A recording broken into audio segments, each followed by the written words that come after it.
नमस्कार, welcome back to परीक्षा race YouTube platform. साथियों, हम लोग यूपी पीसीएस प्री का जो है टेस्ट पेपर सॉल्व कर रहे हैं और यह जीएस वर्ड कोचिंग संस्थान द्वारा चलाया गया है, वही टेस्ट पेपर है।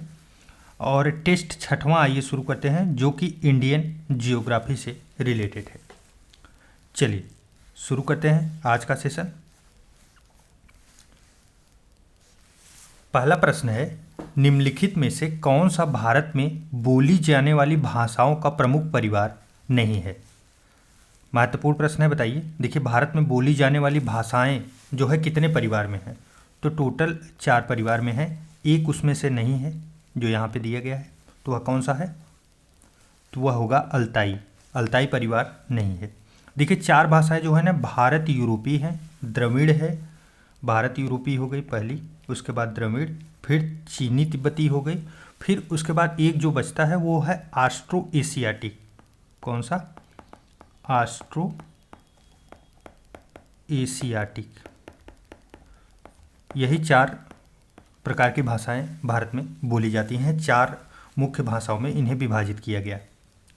चलिए नेक्स्ट है, भारत के विशाल मैदान के बारे में जो है निम्नलिखित में से कौन सा कथन सत्य है? मैदान की बात की जा रही है, तो मैदान मतलब हम लोगों का जो यूपी का क्षेत्र है, पंजाब, हरियाणा, दिल्ली और नीचे आते हुए बिहार, पश्चिम बंगाल, इस क्षेत्र के बारे में बात की जा रही है। इसे भारत का अन्न का भंडार भी कहा जाता है। तो क्या ये सही है? जी हाँ, बिल्कुल सही है, क्योंकि सबसे ज़्यादा अन्न का उत्पादन कहाँ होगा? यहीं होगा। इस मैदान की नदियाँ 12 मासी प्रकृति की होती हैं। तो जी हाँ, यह कथन भी सही है। क्यों सही है? क्योंकि पता है कि हम यहाँ पे जो नदियाँ बहती हैं वो हिमालय पर्वत से आती हैं, और हिमालय पर्वत से ग्लेशियर के पिघलने से नदियाँ बनती हैं। तो हमेशा ऐसा होता रहता है कि यहाँ जो है वर्षा पे निर्भर नहीं रहती, बल्कि ग्लेशियर से आती हैं। तीसरा है, इस क्षेत्र में भूजल स्तर अधिक होगा। देखिए, नदियाँ जब पानी लेके आ रही हैं और बरसात भी होती है तो भूजल स्तर ठीक ही रहता है। हाँ, कुछ मामले में इस समय कमी देखी गई है पहले की अपेक्षा, लेकिन पूरे देश के मामले में अभी अधिक है यहाँ पे भी, अभी भी। यह क्षेत्र भारत की कुल आबादी के लगभग 40% का समर्थन करता है। तो देखिए, जब सारी सुविधाएं यहाँ उपलब्ध होंगी तो सबसे ज़्यादा पॉपुलेशन रहेगी भी। और आपको पता है कि यूपी प्लस बिहार जैसे और प्लस वेस्ट बंगाल जैसे बड़े राज्य जो कि जनसंख्या में काफ़ी समृद्ध हैं, ऐसे राज्य यहाँ वास करते हैं। तो 4 के चारों कथन सही है। सही पूछा गया है या गलत? सही पूछा गया है। तो सही उत्तर क्या होगा? Option number D. नेक्स्ट है, निम्नलिखित में से कौन सा ग्लेशियर जो है पीर पंजाल क्षेत्र का सबसे बड़ा ग्लेशियर है? पीर पंजाल क्षेत्र का सबसे बड़ा ग्लेशियर कौन सा है? तो वो है सोनापानी ग्लेशियर। सोनापानी ग्लेशियर जो है पीर पंजाल का सबसे बड़ा ग्लेशियर है। नेक्स्ट है, भारत के निम्नलिखित नदियों का उनकी लंबाई के अनुसार व्यवस्थित करें। देखिए, आपको पता होगा कि दक्षिण भारत की नदियाँ दी जा रही हैं। पहले नंबर पे इंडिया में सबसे लंबी नदी कौन सी है? वो है गंगा। इसकी लंबाई कितनी है? 2525 किलोमीटर है। और यहाँ पे बाकी उसको हटा के बाकी दे दिया गया है। ऐसे ही मैच द फॉलोइंग करके या तो कालक्रम वाले या तो फिर अरेंज करने वाले ऐसे प्रश्न बनाए जाते हैं आयोग में। चलिए सबसे पहले देखते हैं हम लोग कृष्णा नदी। कृष्णा नदी की लंबाई कितनी है? तो इसकी लंबाई जो है वह 1400 किलोमीटर है। 1400 किलोमीटर। उसके बाद नर्मदा नदी। नर्मदा नदी की लंबाई अगर देखें तो यह 1312 किलोमीटर। फिर बात आती है किसकी? कावेरी की। कावेरी कितना है? 800 किलोमीटर। 800 किलोमीटर। और तापी सबसे लास्ट में 724 किलोमीटर। तो इस प्रकार कूट मिलाई पहले नंबर पे कौन आएगा? कृष्णा आएगी। उसके बाद फिर जो है नर्मदा आएगी 13 और 24। 1324 सही जवाब क्या बनेगा? Option number B. चलिए नेक्स्ट है, हिमालय के भागों और उनके निर्माण काल के निम्नलिखित में से कौन सा मिलान जो है सही है? पहला है बृहद हिमालय, जिसे ग्रेटर हिमालय भी कहा जाता है। इसका निर्माण जो है इयोसीन काल में हुआ है। क्या ये सही है? जी हाँ, सही है। अभी तक आपको याद नहीं है तो याद कर लीजिए। लघु हिमालय, लघु हिमालय जो है मियोसीन युग में। क्या यह सही है? जी हाँ, यह भी सही है। उसके बाद जो है शिवालिक, शिवालिक प्लियोसीन काल में, तो यह भी सही है। 3 के तीनों जो है मैच है। और आपको बता दें, सबसे पुराना अगर बात की जाए, सबसे पुराना बृहद है, उसके बाद फिर ये तीन के तीनों कालक्रम ऐसे हैं कि सबसे पहले इयोसीन आया, फिर मियोसीन आया, फिर प्लियोसीन युग आया। ऐसे प्रश्न जो है आयोग की तरफ से कई बार बने हैं। तो सही उत्तर का चुनाव करना है। सही उत्तर क्या होगा? Option number D. नेक्स्ट है, भारत के निम्नलिखित राज्यों और केंद्र शासित प्रदेशों को कुल मैंग्रोव कवर के अवरोही क्रम के अनुसार व्यवस्थित कीजिए कि कौन से राज्य में कितना मैंग्रोव कवर है। तो बताइए। देखिए, सबसे पहले अगर मैंग्रोव की बात की जाए तो सबसे पहले वेस्ट बंगाल आएगा। उसके बाद दूसरे नंबर पे कौन आता है? दूसरे नंबर पे आता है हम लोग का गुजरात। फिर अंडमान एंड निकोबार द्वीप समूह आता है और उसके बाद फिर जो है आंध्र प्रदेश आता है। इसको आप लोग याद रखिए, महत्वपूर्ण है। और आपको अगर परसेंटेज में बात की जाए तो लगभग ये 40 से 42% होता है, लगभग 42%। और आपको बता दें 23% लगभग गुजरात में और 12% लगभग अंडमान निकोबार द्वीप समूह में और 9% आंध्र प्रदेश में, 9%। तो इस प्रकार कूट मिलाइए क्या होगा? सबसे पहले 1 आएगा, फिर 3, फिर 2, फिर 4। सही जवाब क्या बन रहा है? 1 3 2 4, ऑप्शन नंबर बी। चलिए, नेक्स्ट है, भारत के निम्नलिखित में से कौन से राज्य हैं जिनके भौगोलिक क्षेत्र का 75% से अधिक वन क्षेत्र है? बताइए। तो वो है टोटल, इसमें से 3 राज्य, वह 3 कौन कौन से हैं? एक है अरुणाचल प्रदेश, दूसरा है मणिपुर और तीसरा है नागालैंड। मिजोरम इसमें नहीं आएगा। तो सही जवाब क्या बनेगा? Option number D. पिछली साल आप लोग पेपर देखिएगा, उसमें एक बहुत अच्छा प्रश्न यूपी पीसीएस में आया था कि कितने राज्य ऐसे हैं जो है 33%, आपको पता है कि टारगेट होता है कि वनावरण जो है 33% हो जाए। तो ये पूछा गया था कि कितने राज्यों में ये कंप्लीट हो गया है। बहुत अच्छा प्रश्न बनाया गया था। तो ऐसे प्रश्नों को आप लोग जरूर ध्यान में रखा करिए कि कैसे प्रश्न बनने के चांसेस बन रहे हैं। भारत के निम्नलिखित में से कौन से स्थान भूकंपीय क्षेत्र 5 के अंतर्गत आते हैं? तो बताइए। देखिए, भूकंपीय क्षेत्र 5 का मतलब क्या हुआ? इसका मतलब हो गया मैक्सिमम प्रोबेबिलिटी है यहाँ भूकंप आने की मैक्सिमम प्रोबेबिलिटी। तो देखिए, जम्मू एंड कश्मीर, हाँ यहाँ पे हमेशा आने, क्योंकि हलचल हो रही है। पंजाब में भी, और उत्तर पूर्वी भारत यहाँ पे भी, और कच्छ के रण में भी, 4 के चारों जो है ये क्षेत्र 5 में आते हैं। तो सही जवाब क्या बनेगा? Option number D. चलिए, नेक्स्ट है, वास्को डी गामा भारत में निम्नलिखित में से किस समुद्र तट पर उतरा? तो बताइए, कौन से जो है बीच पे उतरे थे?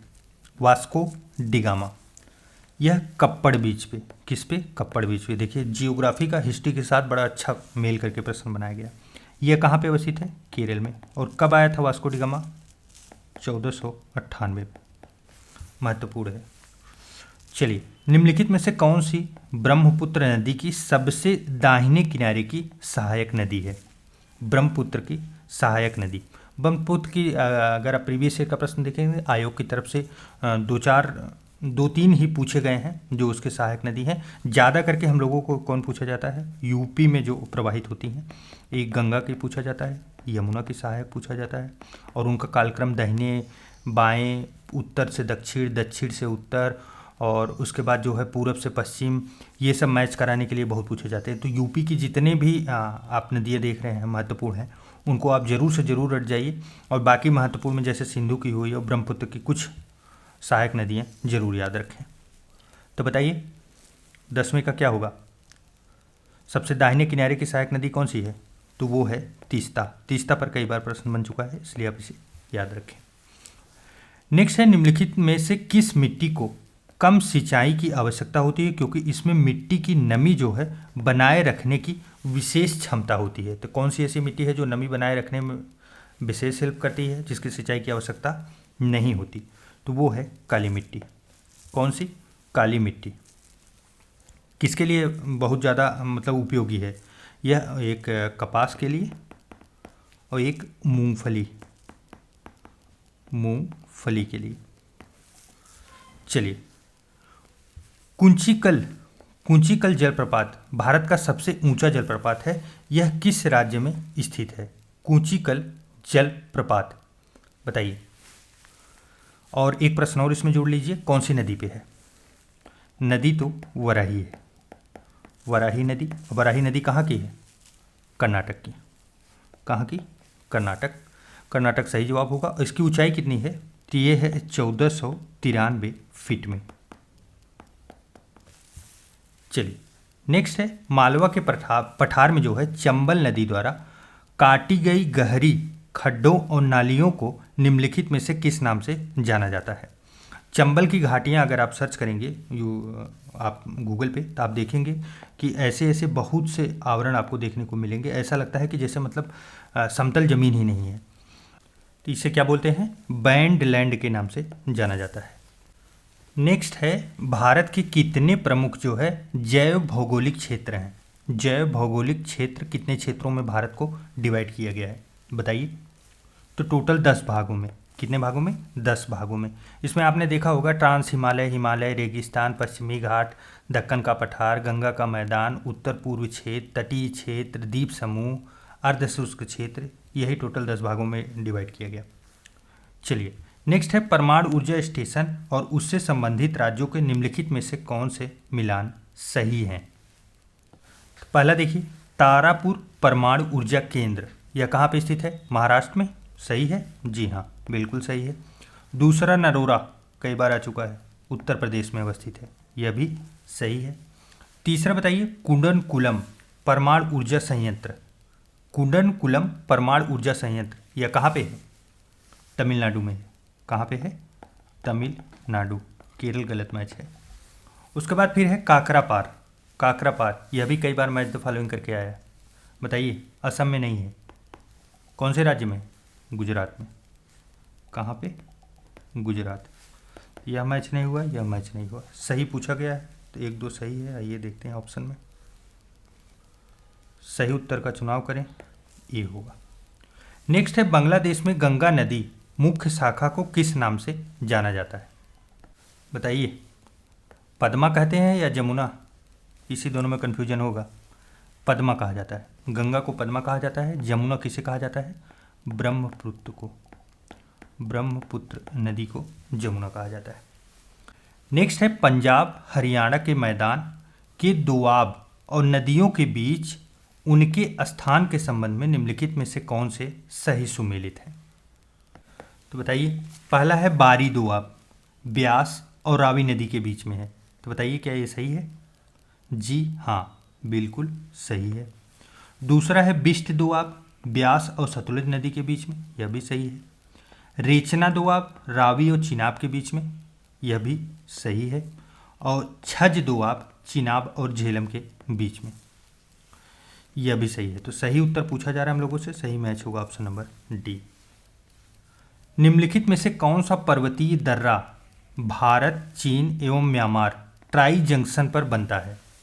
3 के जंक्शन पर, भारत के, चीन के और म्यांमार के जंक्शन पे कौन सा दर्रा है जो बनता है, बताइए। तो वो है दीफू दर्रा। कौन सा दर्रा? दीफू दर्रा जो है बनता है। चलिए नेक्स्ट है, निम्नलिखित कथनों पर विचार करिए। सभी उत्तर पूर्वी राज्य विदेशों के साथ सीमा साझा करते हैं, बताइए क्या ये कथन सही है? जी हाँ, ये बिल्कुल सही है। आप लोग मैप पे इस एंगल से भी देखिए।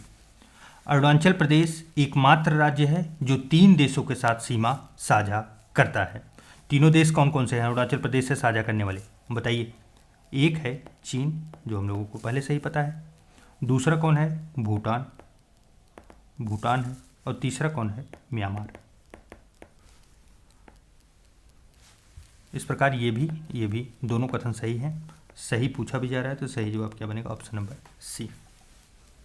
चलिए नेक्स्ट, डेल्टा मैदान की अपलैंड अर्थात ऊंची और दलदली भूमि के निम्नलिखित में से किस जोड़ी के नाम से जाना जाता है, बताइए। देखिए, अपलैंड या ऊंची भूमि जो होती है उसे चर कहा जाता है। क्या बोला जाता है? चर। और दलदली भूमि या नीचे वाली जो भूमि होती है उसे क्या बोलते हैं? उसे बिल बोला जाता है। चर और बिल। ऊंचाई ऊंचाई पे आपको पता है कि चाय पत्ती लगाने के लिए काफ़ी अच्छा जो है बढ़िया एटमॉस्फियर होता है और बढ़िया पैदावार भी होती है। बिल जैसे तराई क्षेत्रों में आपको पता है धान होता है, धान होगा तराई के क्षेत्रों में, और क्या होता है, जूट होता है, ये सब चीज़ें पैदावार होती हैं। तो सही जवाब क्या बनेगा, ऑप्शन नंबर सी। चलिए, जनजाति का नाम और निवास स्थान अभी भी ट्रेंडिंग में चल रहा है 4-5 सालों से, और पहले से भी आता है, लेकिन ये अभी भी लगातार ट्रेंडिंग में है। बताइए, पहला है भोटिया। भोटिया कहाँ के है, उत्तराखंड। भोटिया जात का एक कुत्ता भी होता है, आप लोग देख लीजिएगा, वो भी वहीं का है, उत्तराखंड का ही। दूसरा है खांसी। खांसी मेघालय। उसके बाद टोडा। टोडा कहाँ की है, नीलगिरी की पहाड़ियों की। उसके बाद गद्दी। गद्दी हिमाचल प्रदेश। तो इस प्रकार अगर मैच द फॉलोइंग देखेंगे क्या बनेगा, 3, 1, 4, 2। सही जवाब होगा ऑप्शन नंबर सी। नेक्स्ट है निम्नलिखित पर्वत चोटियों का पूर्व से पश्चिम की ओर सही क्रम चुने। बताइए, विशेष ध्यान दीजिए, पूर्व से पश्चिम कर दिया गया है, जबकि हम लोग मान लीजिए ये मैप बनाते हैं तो हम लोग पश्चिम से, ये इस साइड से पूरब की साइड जाते हैं, लेकिन ये अपोजिट पूछा जा रहा है। ये पूरब है और ये पश्चिम है, पूरब से पश्चिम उल्टा पूछा जा रहा है। बताइए कौन सा होगा, सबसे पहले होगा कंचनजंगा, फिर मकालू, फिर एवरेस्ट, फिर अन्नपूर्णा। तो सही जवाब क्या बनेगा, ऑप्शन नंबर ए। चलिए, नेक्स्ट है राष्ट्रीय पार्क और राज्य कौन सा सुमेलित नहीं है। पहला है भगवान महावीर मोलेम राष्ट्रीय उद्यान, गोवा में। जी हाँ, ये सही मैच है। दूसरा है बेतला राष्ट्रीय पार्क, उड़ीसा। बेतला राष्ट्रीय पार्क उड़ीसा में नहीं है, कहाँ पे है, ये झारखंड में, झारखंड। और कैबुल लामजाओ मणिपुर में, और बांसदा राष्ट्रीय उद्यान गुजरात में। सही पूछा जा रहा है हम लोगों से, जो मैच नहीं है वो है ऑप्शन नंबर बी। नेक्स्ट है प्रोजेक्ट एलिफेंट की शुरुआत कब की गई, बताइए, जिसे हाथी परियोजना भी कहते हैं, 1992 में। सही जवाब ऑप्शन नंबर बी होगा। नेक्स्ट है अगस्तमलाई बायोस्फीयर रिजर्व निम्नलिखित में से किन राज्यों में अवस्थित है। अगस्तमलाई बायोस्फीयर रिजर्व, बताइए, एक तमिलनाडु और एक केरल में। आइए आगे देखते हैं, एक केरल में। तो सही जवाब क्या बनेगा, तमिलनाडु और केरल पहले पे था और तीसरे पे। सही जवाब ऑप्शन नंबर सी। नेक्स्ट है हेमिस नेशनल पार्क किस राज्य या केंद्र शासित प्रदेश में स्थित है, बताइए, महत्वपूर्ण है, लद्दाख में। कहाँ पे, लद्दाख में। नेक्स्ट है राष्ट्रीय वन्य जीव बोर्ड NBWL की अध्यक्षता कौन करता है। सबसे पहले ये बताइए, ये है क्या राष्ट्रीय वन्य जीव बोर्ड। कई बार देखने को आपको मिलता है समाचारों में और जगह जगह। देखिए, ये ना वन्य जीव से संबंधित सर्वोच्च निकाय है भारत की, और इसके जो अध्यक्ष हैं वो PM जी होते हैं। अच्छा, इसका गठन कब हुआ था, 2003 में। 2003 में इसका गठन किया गया था। सही जवाब क्या होगा, ऑप्शन नंबर सी।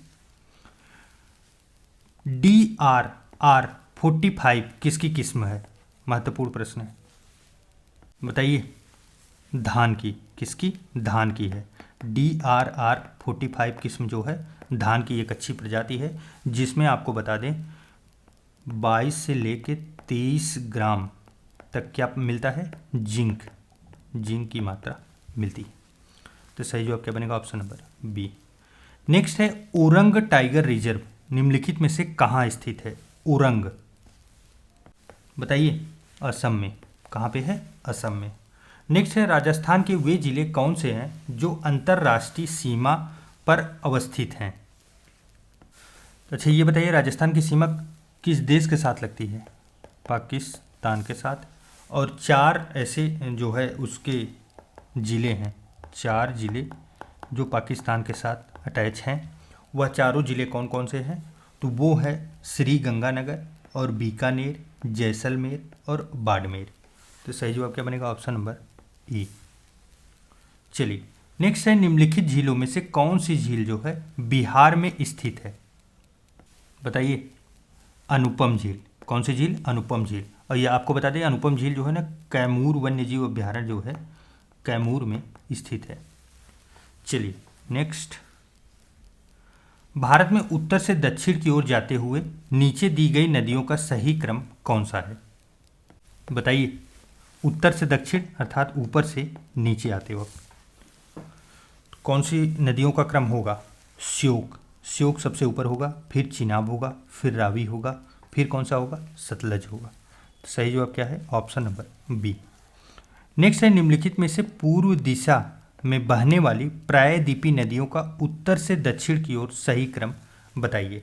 पूरब दिशा, पश्चिम की नहीं, आपको पता है पूरब दिशा ऐसे प्रवाहित होगी। देखिए, सबसे पहले सुवर्ण रेखा है, फिर महानदी है, फिर गोदावरी है, फिर कृष्णा है, फिर पेन्नार, कावेरी, वेंगई। सबसे नीचे वेंगई आता है। इस प्रकार जो सही उत्तर होगा ऑप्शन नंबर ए होगा। एक तट के ऊपर कैसे कैसे ऊपर से नीचे जा रही हैं, इसी नदियों को क्रम पूछा जा रहा है। इन लोगों को मतलब इन सब क्रम को आप लोग मैप पे अच्छे से देख लीजिएगा। केदारनाथ और रुद्रप्रयाग के मध्य बहने वाली नदी निम्नलिखित में से कौन सी है? बताइए। केदारनाथ और रुद्रप्रयाग के मध्य मंदाकिनी। कौन सी? मंदाकिनी। नेक्स्ट है, भारत की पहली नदी झील लिंक परियोजना कहाँ प्रारंभ की गई? नदी झील लिंक परियोजना यह कहाँ पे प्रारंभ की गई? बताइए। मध्य प्रदेश हरपुरा में। सही जवाब क्या होगा? ऑप्शन नंबर सी। नेक्स्ट है, दो सूचियाँ दी गई हैं, सुमेलित करना है। रिफ्ट घाटी झीलें किससे मैच होंगी? भू संचलन से निर्मित। उसके बाद फिर क्या है? सर्क झीलें। सर्क झीलें किससे मैच होंगी? हिमच्छादन से निर्मित। उसके बाद कास्ट झीलें। कास्ट झीलें जो है अपरदन से निर्मित। और उसके बाद बैरियर झीलें जो है भूस्खलन तथा हिमस्खलन से निर्मित। इस प्रकार अगर मैच द फॉलोइंग देखेंगे तो क्या बनेगा? 3, 4, 1, 2। सही जवाब ऑप्शन नंबर ए। चलिए, नेक्स्ट है, मुल्ला पेरियार बांध के जल को लेकर किन राज्यों के मध्य जो है विवाद चल रहा है? मुल्ला पेरियार बांध, बताइए। यह केरल और तमिलनाडु को लेकर विवाद चल रहा है। अच्छा, आपको बता दें मुल्ला पेरियार बांध है कहाँ पे? यह केरल में अवस्थित है। और एक और फैक्ट महत्वपूर्ण है, यह पेरियार नदी पे है। पेरियार नदी। चलिए, बेतवा नदी उत्तर प्रदेश के किस जिले में जो है यमुना नदी से मिलती है? बताइए। यूपी स्पेशल का प्रश्न है। हमीरपुर। किस जिले में? हमीरपुर जिले में मिलती है। आपको बता दें बुंदेलखंड की ना, बुंदेलखंड की सबसे लंबी नदी है। बुंदेलखंड की सबसे लंबी नदी है, आप लोग याद रखिएगा, बेतवा। और बुंदेलखंड आप लोग देख रहे होंगे लगातार पेपर में बना हुआ है। केन नदी निम्न में से किसकी सहायक नदी है? बताइए। यमुना की। यमुना की सहायक नदी है केन नदी। आपको बताए थे ना, यमुना और गंगा, इन दोनों को तो एकदम अच्छे से रट जाइए। नेक्स्ट है, चक्रवात आसनी का संबंध किन किन राज्य से है? देखिए, आसनी आया कब था? यह एक चक्रवात है। यह मई में आया था, मई 22 अर्थात 2022 में। और उसके बाद जो है इसका संबंध ये किस क्षेत्र में आया था? तो क्षेत्र जो है बंगाल की खाड़ी है, बंगाल की खाड़ी। और शुरू में तो इससे उम्मीद की गई थी कि उड़ीसा को सबसे ज़्यादा नुकसान होगा, लेकिन जैसे जैसे ये बढ़ता गया तो यह पश्चिम बंगाल और आंध्र प्रदेश को भी लपेटता चला गया। तो सही जवाब क्या बनेगा? Option number D. सब जगह इसके जो है कुछ न कुछ प्रभाव जरूर देखने को मिले हैं। नेक्स्ट है, भारत का सबसे उत्तरी बिंदु कौन सा है? बताइए। इंदिरा काल। इंदिरा काल को भारत का सबसे उत्तरी बिंदु कहा जाता है। यह कहाँ पे है? जम्मू एंड कश्मीर। नेक्स्ट है, निम्नलिखित कथनों पर विचार कीजिए। रेडक्लिफ सीमा भारत को पाकिस्तान से अलग करती है। तो बताइए, पहला सही है? जी हाँ, यह बिल्कुल सही। दूसरा है, अपनी समृद्ध वन संपदा के कारण जो है सर क्रीक भारत और पाकिस्तान के बीच विवाद का विषय है। तो बताइए, क्या ये कथन सही है? जी नहीं, यह कथन गलत है। सही जवाब क्या होगा? सही होगा ऑप्शन नंबर ए। देखिए, यहाँ पे जो है ना पाकिस्तान पहले से ही क्लेम करता चला आ रहा है। आपको बता दें 24 डिग्री जो अक्षांश रेखा है, अक्षांश रेखा, इसे ना भारत क्या अपना विधायी रेखा मानता है, विधायन रेखा मतलब कानूनी रूप से मानी गई रेखा, लेकिन पाकिस्तान इसमें विवाद उत्पन्न करता है, उसको नहीं मानता। सर क्रीक पर वह विवाद करता है। चलिए नेक्स्ट है, निम्नलिखित में से किन राज्यों की सीमा जो है म्यांमार के साथ लगती है? म्यांमार के साथ किसकी किसकी सीमा लगती है बताइए। इसका ट्रिक भी बहुत से लोगों को याद होगा, अरुणा मामी करके। अरुणा मामी, अरुणाचल प्रदेश, नागालैंड, मणिपुर, मिजोरम। सही जवाब क्या है? Option number A. चलिए नेक्स्ट, हिमालय की निम्नलिखित पर्वत श्रेणियों का उत्तर से दक्षिण की ओर सही क्रम क्या है? हिमालय की पर्वत श्रेणियाँ बताइए। सबसे ऊपर क्या होगा? सबसे ऊपर होगा ट्रांस हिमालय आएगा। उसके बाद फिर क्या आएगा? फिर बृहद हिमालय, बृहद। उसके बाद फिर क्या आएगा? मध्य हिमालय। उसके बाद फिर क्या आएगा? बाह्य हिमालय। क्या आएगा? बाह्य हिमालय। तो अब इनको सब पार्ट में जो बांटा गया उन्हें भी देख लेते हैं। देखिए ट्रांस हिमालय में क्या है, कौन सा क्षेत्र आता है? ट्रांस हिमालय में काराकोरम आएगा, काराकोरम, लद्दाख, और उसके बाद फिर क्या है? जास्कर श्रेणी आती है। बृहद हिमालय में आपको पता है एवरेस्ट आता है, एवरेस्ट, और उसके बाद कंचनजंगा, मकालू, ये सब जैसे पर्वत आते हैं। मध्य हिमालय में पीर पंजाल और बनिहाल आता है। कौन आता है? पीर पंजाल और बनिहाल। और उसके बाद बाह्य हिमालय जो है इसी को क्या बोलते हैं? शिवालिक। चलिए इस प्रकार अगर डिवाइड हम लोग कर लिए हैं तो क्या होगा? ट्रांस हिमालय, बृहद हिमालय, मध्य हिमालय और बाह्य हिमालय। सही जवाब ऑप्शन नंबर बी होगा। चलिए नेक्स्ट है, हिमनद का नाम और क्षेत्र मैच कराइए। पहला है बाल्टोरो किससे मैच होगा? काराकोरम श्रेणी में। फिर उसके बाद गंगोत्री, पीर पंजाल श्रेणी में है। उसके बाद गांगरी कहाँ है? गढ़वाल में, गढ़वाल प्रदेश में। और लिंडांडा यह कहाँ है? मध्य नेपाल प्रदेश में। तो सही जवाब क्या बनेगा? 1 2 4 3। सही जवाब ऑप्शन नंबर बी। चलिए नेक्स्ट है, फिर दो सूचियाँ दी गई हैं। चोटी दी गई है, पर्वत श्रेणी, सबसे ऊंची चोटी। चलिए सबसे पहले गुरु शिखर कहाँ मैच होगा बताइए? अरावली का।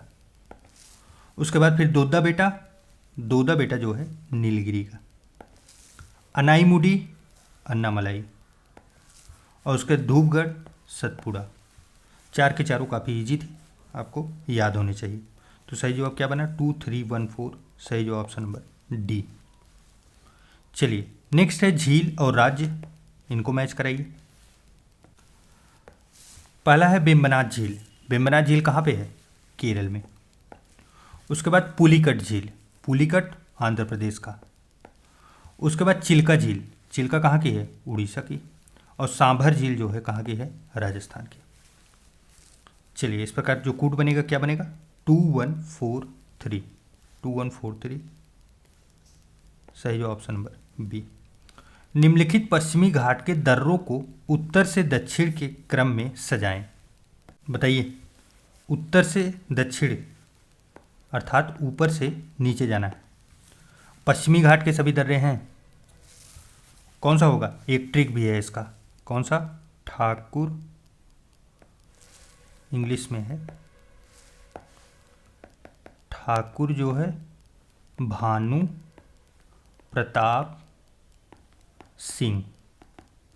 अब ठाकुर से हो गया थाल घाट, भानु से हो गया भोर घाट, और प्रताप से हो गया पाल घाट, सिंह से सेनकोट्टा होता है, सेनकोट्टा। एक और जो चौथा है, यहाँ पे तो 3 ही दिए गए, तो सही जवाब क्या बनेगा? Option number C. ये ट्रिक आप लोग याद रखेंगे तो नहीं भूलेंगे पश्चिमी घाट के सभी दर्रे। नेक्स्ट है नदी और लक्षण। पहला है नर्मदा जो है भ्रंश घाटी में प्रवाहित होने वाली नदी है। उसके बाद कावेरी कहाँ की है? तमिलनाडु में डेल्टा बनाती है। उसके बाद फिर दामोदर का उद्गम कहाँ होता है? छोटा नागपुर पठार में इसका उद्गम होता है। और पंचगंगा गोदावरी की एक सहायक नदी है। तो इस प्रकार अगर मैच द फॉलोइंग देखेंगे क्या होगा? 2143, सही जो ऑप्शन नंबर बी। नेक्स्ट, स्थानीय तूफान और क्षेत्र मैच कराइए। आम्रवर्षा केरल एवं कर्नाटक, सही है, जी हाँ ये पहले सही है। दूसरा, नार्वेस्टर पश्चिम बंगाल में, जी हाँ बिल्कुल सही है। काल बैसाखी असम में चलती है, यह भी सही है। और उसके बाद लू जो है पंजाब तथा हरियाणा और ख़ास करके यूपी में भी आती है। तो सही जवाब क्या बनेगा? 1 2 3 4, सही जो ऑप्शन नंबर ए। चलिए साथियों, इस प्रकार 50 प्रश्नों की ये श्रृंखला जो हम लोगों ने समाप्त कर ली। अगला भाग जो है नेक्स्ट डे आएगा। तब तक के लिए आप लोगों को ये टेस्ट पेपर कैसा लगा कमेंट करके जरूर बताइएगा, और आपके कितने सही हुए यह भी कमेंट करके जरूर बताइएगा, क्योंकि इंडियन जियोग्राफी आपको मोस्ट वैल्यूएबल सब्जेक्ट में रखना है। देखिए आपको बता दें, मोस्ट वैल्यूएबल में आपको क्या रखना है, एक पॉलिटी रखना है जिसमें एक भी प्रश्न अगर गलत होते हैं ना तो आपको तकलीफ होनी चाहिए। दूसरा जो है इंडियन जियोग्राफी, और तीसरा पार्ट जो है हम लोगों का क्या होता है, मॉडर्न हिस्ट्री, और यूपी के कम से कम 80%, क्योंकि इस बार यूपी के प्रश्न बढ़ेंगे। 80% इसीलिए बता रहे हैं कि कुछ नए फैक्ट आएंगे। और उसके बाद फिर जो है आपका करंट अफेयर। अगर इन इतने चीज़ों पे आपका अच्छा खासा कमांड हो गया, और जो आपके मिसलेनियस वर्ड हुए, मिसलेनियस टॉपिक हुए, जैसे आप में आपका जनगणना हो गया, जनगणना, या फिर आर्थिकी से जो प्रश्न बनते हैं, उसके बाद अगर ऐसी चीज़ों को भी आप कवर कर लेते हैं तो फिर आपका प्री रोकना किसी की बस की बात नहीं है। चलिए मिलते हैं एक नए वीडियो में, तब तक के लिए ढेर सारा प्यार, नमस्कार।